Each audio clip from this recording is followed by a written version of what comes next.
박준규의 브리핑 식스 내일신문 박준규 기자 나오셨습니다. 안녕하세요. 안녕하세요. 예, 오늘은 지지율 얘기를 잠깐 먼저 하고 가죠. 네. 리얼미터 기준으로 매주 목요일에 발표되는 지지율이 예. 골든 크로스 소위 예. 그 부정과 긍정이 다시 엇갈렸어요. 예, 긍정이 더 앞선 거죠. 예. 뭐 많이 오른 건 아닙니다. 전주에 대비해서 긍정 평가는 0.8%포인트 올랐고요. 예. 부정은 0.6%포인트 떨어져서 그 간격이 벌어진 거죠. 예. 그 때문에 이 긍정 평가는 48.4%, 그리고 부정 평가는 47.7%. 그야말로 이제 골든 크로스가 생긴 겁니다. 근데 지금 국내외 정세를 보면은 뭐 딱히 오를 만한 게 없어 보이는데 예. 왜냐하면은 뭐 잠시 뒤에 얘기를 하겠지만은 지금 뭐 민정수석실을 둘러싼 여러 가지 검찰 압수수색도 있었고 예. 그리고 지금 국제 정세도 지금 매우 긴박하게 돌아가고 있어요. 예. 왜 별로 좋은 게 호재가 없어 보이는 왜 이렇게 올랐을까요? 예, 일단은 그 월요일부터 수요일까지 예. 3일 동안은 조사한 거거든요. 그래서 유재수 관련된 사건이라든가 예. 압수수색 사건은 크게 반영이 안 된 것으로 보이고요. 특별히 어떤 그 진위 판단이 상당히 어려운 상황에서 청와대나 그 어떤 민정수석실의 그런 예. 권력형 게이트로 일단은 보지 않고 있는 그런 상황으로 인식이 되고요. 반면에 한국 땅의 친황 체제에 대해서는 좀 불만이 나온 것으로 보여요. 황교안 대표가 단식을 끝내고 월요일부터 이제 본격적으로 다시 재개를 했는데 그때부터 소위 그 당직자들 사퇴와 친황 체제 구축 그리고 나경원 대표 축출 예. 뭐 이런 것들이 당내에서 크게 반발이 심했거든요. 이런 것들이 좀 부정적으로 작용하지 않았나 싶습니다. 그렇군요. 어쨌든 이게 골든 크로스가 현상이 나온 게 4개월 만이라고요. 예, 지금 이게 추세적인 게 상당히 중요한데요. 예, 이제 예. 여론조사는 수치보다는 추세가 상당히 중요하고 그런 측면에서 보면은 말씀하신 대로 이제 4개월 만에 이제 골든 크로스 한 것도 중요하겠지만 이 최근 한 4주 정도 이 44.5%에서 47.7%로 쭉 올라왔던 이 추세가 상당히 중요하다 이렇게 볼 수 있고요. 이것을 다시 회복 계속해서 이어가는 것이 필요할 텐데 여하튼 지금 현재 앞서 말씀하신 대로 문재인 정부가 어떤 점수를 딴 것은 없기 때문에 예. 어떤 메시지로 또는 어떤 실적으로 성과로 좀 뭔가 보여줄 필요가 있는 그런 시점이라고 볼 수 있습니다. 예, 알겠습니다.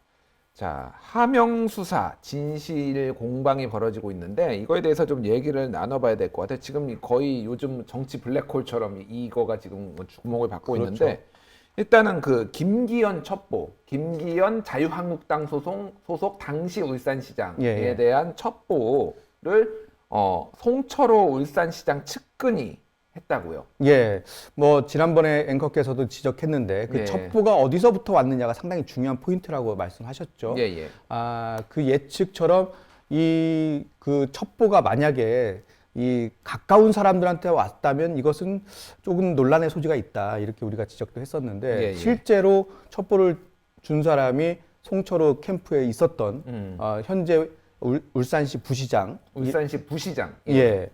그렇다고 하면은 논란의 여지가 상당히 많은 거고 그 부분을 왜 청와대가 처음에 브리핑할 때 밝히지 않았는지 그런 부분들까지 이제 논란이 좀 확산이 되고 있는 상황이죠. 그 청와대에서는 정확히 당에 있는 사람은 아니다라고 그렇죠. 이제 얘기를 했어요. 그런데 누군지는 알아봐라. 뭐 이런 식으로 또 얘기를 그렇죠. 해가지고 이미 뭐 예. 많이 얘기가 나오고 있는 거 아니냐 이렇게 예. 얘기를 했었는데 사실 뭐 첩보를 준 사람을 이렇게 공개하기는 쉽지 않았을 것이라고 생각은 되는데요.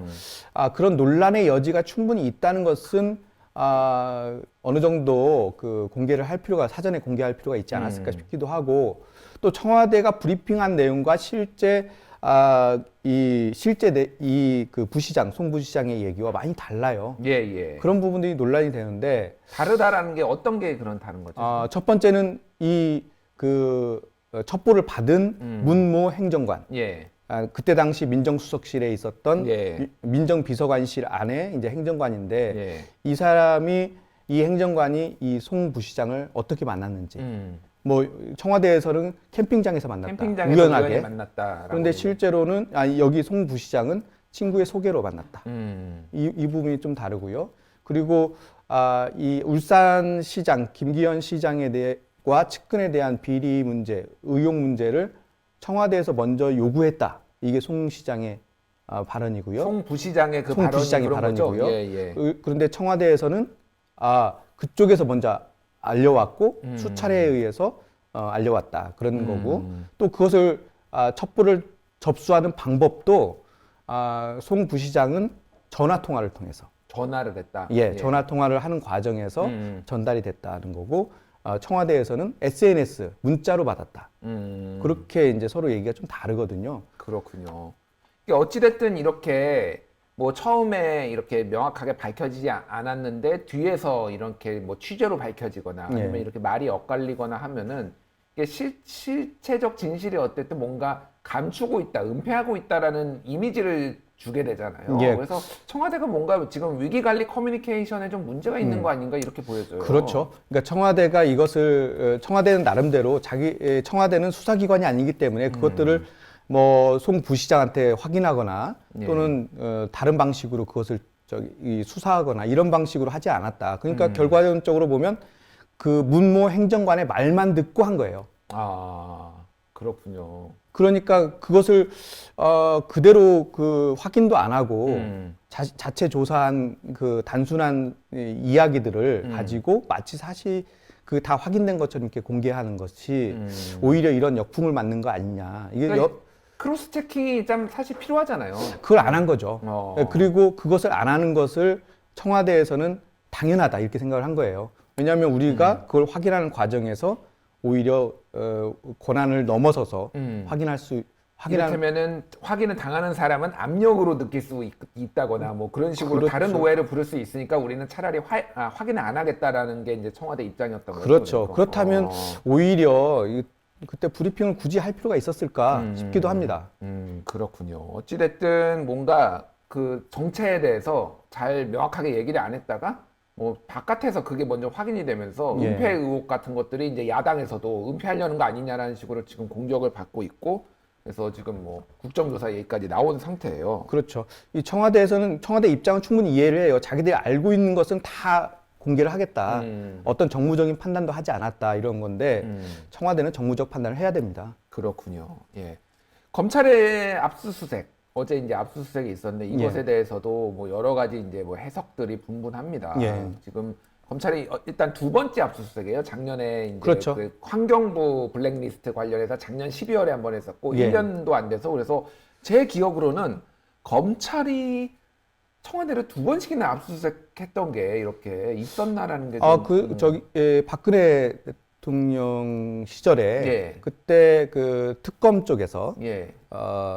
압수수색을 수차례 했죠. 예, 그런데 그러니까 여러 번 막혔어요. 그거는 그리고 사실 거의 이제 뭐 뒷부분이잖아요. 예, 정권 그렇죠. 이게 거의 끝나갈 텐데 지금 아직 정권 중간 절반밖에 안 지났는데 이렇게 세게 들어오는 것도 굉장히 이례적이다. 그러니까 여당이나 여권에서 보기에는 이것은 어떤 의도가 있는 것이 아니냐 이런 거고요. 예. 그리고 실제적으로 압수수색을 한다 하더라도 이 받을 수 있는 자료가 뻔해요. 그렇죠. 어차피 들어가서 본인들이 다 가져오는 것이 아니라 목록을 적어서 주면은 가서 그 청와대 사람들이 가서 이제 그 목록에 있는지 없는지 확인해서 없으면 없다고 하고 있으면 있는 것만 주는 거거든요. 형사소송법 110조였던 걸로 기억하는데 거기는 군사적 시설 같은 경우에는 당사자의 승인 없으면 압수수색을 못 한다라고 돼 있기 때문에 그렇죠. 예. 예전에 박근혜 대통령도 그 이유로 거부를 했었고 황교안 권한대행도 역시 그 이유로 거부를 한 적이 있죠.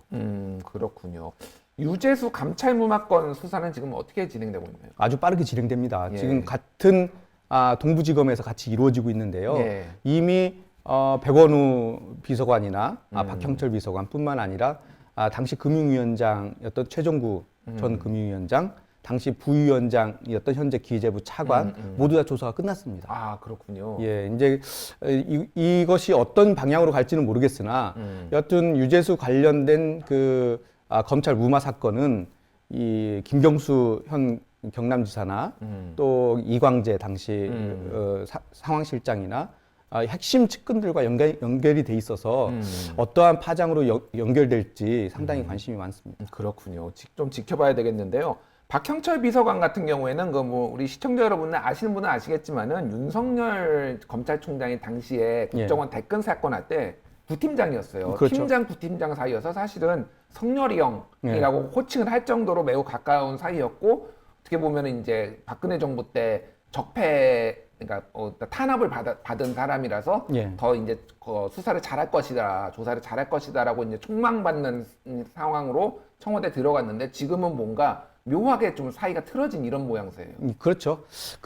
제가 청와대 분들의 얘기를 들어보니까 이 박형절 비서관은 어떻게 보면은 현 정부와는 좀 결이 다른 분 아닙니까? 그렇죠. 그런 그러니까 측면에서 정치권 인사는 아니에요, 일단. 그렇죠. 예. 그리고 현 정부하고 좀 결이 다를 수 있기 때문에 오히려 본인들은 이런 사람이 민정수석실에 와서 오히려 자기들이 하는 것들을 어떻게 보면 견제 역할 이런 걸 맡겼다 이런 얘기도 하더라고요. 소위 매기 역할을 맡긴 건데 뭐 실제로 어떻게 잘했는지는 잘 모르겠습니다. 알겠습니다. 그건 뭐 좀 더 상황을 지켜봐야 되겠고, 민주당 같은 경우에는 검찰 공정수사 특위를 예. 열고 지금 매우 뭐 분노를 지금 그렇습니다. 드러내고 있습니다. 예. 특위를 구성을 해서 오늘 첫 회의를 했거든요. 예.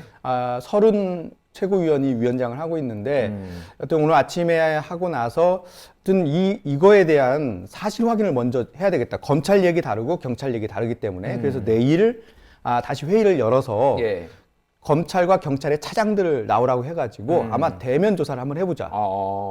그렇군요. 예, 그래서 내일 간담회를 열기로 했고요. 예, 예. 거기에서 제대로 이 검찰에 좀 무리한 것이 확인이 된다면 특검도 추진할 수 있다. 이제 그때 가서 결정하겠다 이런 입장입니다. 여당이 특검 추진한 거가 저희가 기억이 잘 없는데. 그래서요. 예. 저도 원내대표 지도부에 오늘 아침에도 확인해 봤는데 사실 이게 정략적 또 정치적 공격이다 이렇게 해석은 하던데 본인들도 실제로 특검까지 갈지는 잘 모르겠습니다. 알겠습니다. 어쨌든 지금 정부 여당은 검찰이 지금 사법개혁에 저항하는 것으로 지금 해석을 하고 있는 그렇죠. 상황인데, 오늘 법무부 장관이 임명됐습니다. 예. 문재인 대통령의 인사 스타일은 예. 가장 먼저 컨셉을 생각합니다. 이 사람을 지명했을 때 예. 국민들이 어떻게 받아들일 것이냐 이 부분인데 일단은 강력한 검찰 개혁 의지 예. 이 부분이 첫 번째일 것 같고요. 그 다음이 여성입니다. 지금 여성이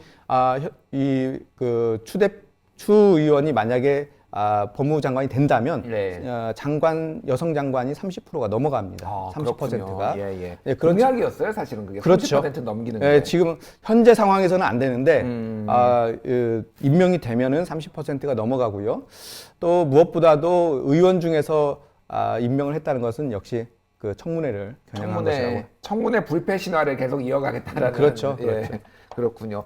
일단은 뭐 여러 가지로 상징성이 있는 게 판사 출신이고, 그렇죠. 그리고 오선 의원 출신이고 여당 대표를 지냈고, 예. 뭐 사실은 한국이 어쨌든 뭐 기수 문화도 있고 그러니까 무슨 뭐 검찰과 뭐 법원이 기수를 따지는 건 아니지만은 사법 시험이 윤석열 검찰총장보다 예. 한 10년 정도 앞서요. 그러겠죠. 그러니까 뭐 여러모로 봤을 때 한마디로 윤석열을 제압할 수 있는 인물이 아니냐라는 이제 관측들이 좀 나오고 있어요. 그 윤석열 총장도 상당히 자기 의지가 강하고 어떤 패기를 갖고 진행을 하는데 그 못지 않습니다.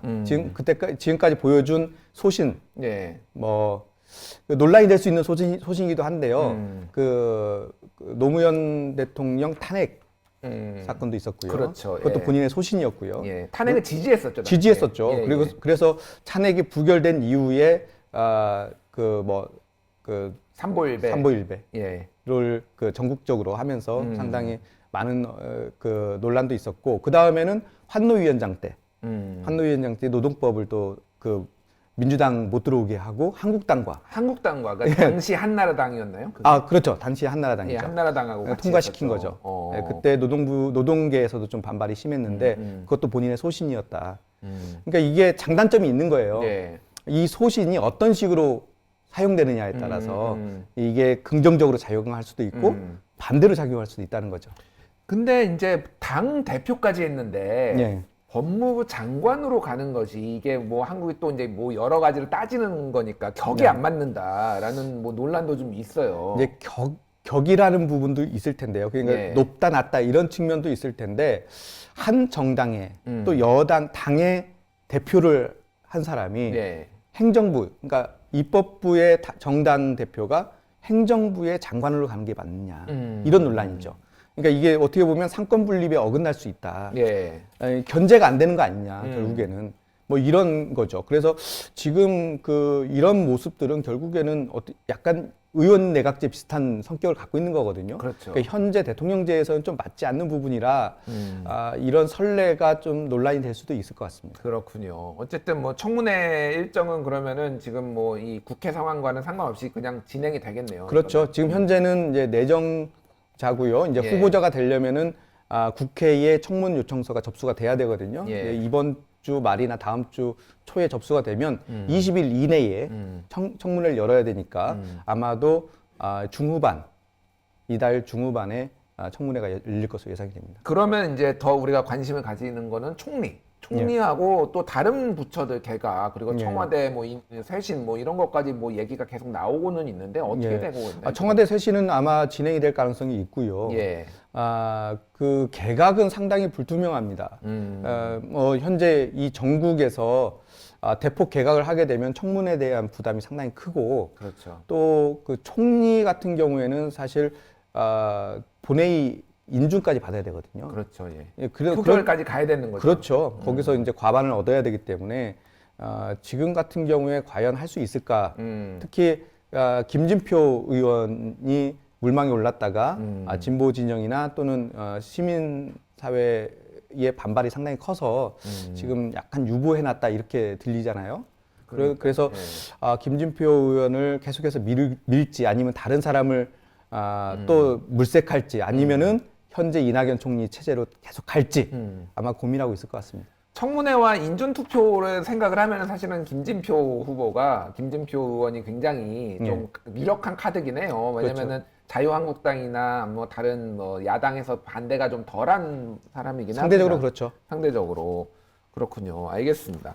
자, 한국당이 이제 9일날 원내대표 선거를 하기로 이제 결정이 됐습니다. 예, 원래는 10일로 저희들 예상을 했었는데 하루 당겨서 9일에 하고 10일에 곧바로 교체를 하겠다 이런 의지로 보이는데 공교롭게도 9일은 민주당이 예산안과 선거법을 상정하고자 했던 그런 날입니다. 그렇군요. 그러면 그거하고 관련이 있어서 9일날 잡은 건가요, 지금? 일단은 그 법상 자체 그 당원 당규에는 끝나기 전에 예. 그러니까 12월 10일 날 끝나지 않습니까? 예. 그래서 끝나기 전에 하도록 돼 있는데 그래서 저희들은 10일로 예상을 했는데 9일로 당긴 것이 그것도 영향이 좀 있을 것 같습니다. 왜냐하면 지금 소위 협상의 당사자가 지금 바뀌는 상황인데 그렇죠. 선수 교체가 예, 그런데 그걸 기다리지 않고 그걸 그 본회의에 일방적으로 올릴 수 있느냐 이런 여론이 나올 수 있거든요. 예, 예. 그런 측면에서 보면은 또 하나의 카드를 사용한 게 아닌가 이런 생각도 듭니다. 그러면 9일날 바뀌자마자 그러면은 자유한국당 원내대표가 바로 협상에 들어갈 가능성도 있는 건가요? 그렇죠. 어차피 만나서 협상 의지를 아마 민주당이 아마 볼 것 같아요. 지금 현재 나와 있는 그 출마 선언문을 보게 되면 상당히 강경파들이 많습니다. 뭐 좀 전에 그 윤상현 의원도 제가 출마 선언문을 쭉 보니까 윤상현 의원도 나왔고, 예, 지금 4명이 현재 심재철 의원, 유기준 의원, 강석호 의원. 예, 강석호 의원을 제외한 나머지 분들은 이 선거법이나 이 패스트 트랙에 올라가 있는 법안들을 대체로 반대하는 입장이라 예. 협상의 여지가 많이 없어 보이고요. 강석호 의원은 확실하게 협상파입니다. 그런 의미에서 보면 누가 될 건지 한번 좀 봐야 될 것 같고요.